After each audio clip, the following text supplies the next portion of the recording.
पहलगाम आतंकी हमले के बाद भारत सरकार की ओर से पाकिस्तान के खिलाफ लगातार कड़े कदम उठाए जा रहे हैं। सबसे बड़ा फैसला सिंधु जल समझौते को सस्पेंड करना था। इसके बाद पड़ोसी मुल्क में स्थिति बेहद खराब होती जा रही है। दोनों के बीच दबाव भी बढ़ता जा रहा है। ये फैसला भारत के हित में भी माना जा रहा है, क्योंकि समझौते को सस्पेंड करने के बाद देश में रुकी जल विद्युत परियोजनाओं में तेजी लाने की कोशिश की जाएगी।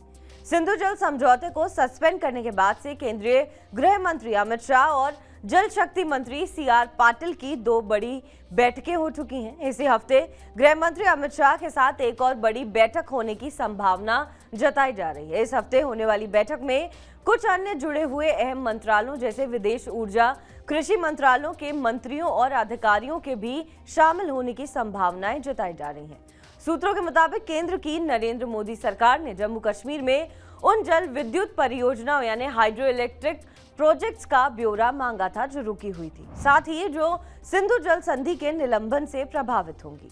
पाकिस्तान के साथ तनावपूर्ण हालात के बीच भारत की कोशिश है कि जम्मू कश्मीर में रुकी हुई पन बिजली परियोजनाओं में तेजी लाई जाए। सिंधु जल संधि के सस्पेंड होने के इस तरह की परियोजनाओं में तेजी लाई जा सकेगी। ऐसे कई प्रोजेक्ट्स पिछले 4 साल से रुके हुए हैं। सिंधु जल संधि के अनुसार भारत की ओर से कोई भी नया प्रोजेक्ट शुरू करने से पहले पाकिस्तान को 6 महीने का नोटिस देना जरूरी था, लेकिन अब संधि को निलंबित किए जाने के बाद से ऐसा करना जरूरी नहीं रह गया है। साथ ही अब डेटा शेयर करने की भी बाध्यता नहीं रही। अब बदले हालात में चेनाब और झेलम पर नए प्रोजेक्ट बनाना और वुलर झील को पुनर्जीवित करना संभव हो सकेगा।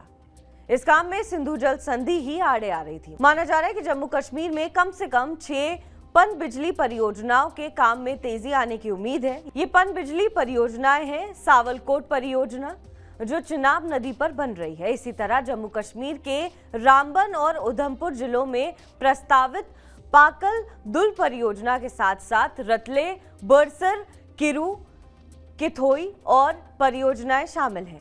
इस तरह की परियोजनाओं से केंद्र शासित प्रदेश जम्मू कश्मीर से 10,000 मेगावाट तक बिजली उत्पादन होने की संभावना है। साथ ही मैदानी राज्यों में सिंचाई और पेयजल के लिए पानी की उपलब्धता कई गुना बढ़ सकती है।